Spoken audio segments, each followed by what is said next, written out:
Pengusaha kilang rugi 6.22 juta.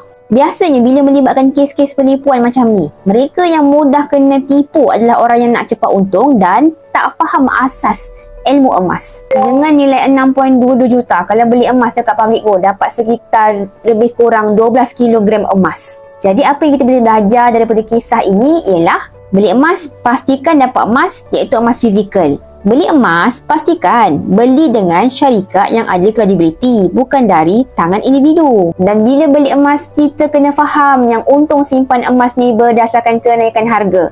Emas tak ada dividen, emas tak ada pendapatan. Kalau kita lihat peratus kenaikan harga emas dekat goldprice.org, kenaikan harga emas dalam masa 1 tahun setinggi 20% ke atas. Jadi kalau ada pihak yang menawarkan keuntungannya lebih daripada tu, hati-hati. Itu adalah salah satu ciri-ciri skamer bertopengkan emas. Jadi berbalik kepada asas pembelian emas, iaitu ilmu yang betul. Buat bacaan ringkas seperti dari buku Wang Emas, tulisan Tuan Muhammad Zulkifli bin Syafiee. Buku Masa untuk Emas, tulisan Tuan Azizi Ali, pakar kewangan nombor 1 Malaysia. Boleh juga buat bacaan tentang syarikat emas yang berkredibiliti tinggi seperti Public Gold. Dengan ilmu yang betul, insya-Allah Tuan Puan boleh selamatkan duit Tuan Puan dan dapatkan emas yang sebenar. Dapat sesuatu hari ini, nak jadi penyimpan emas yang berilmu, saya Ira Jalil aktif dalam rangkaian G100 pimpinan Tuan Muhammad Zulkifli bin Syafiee.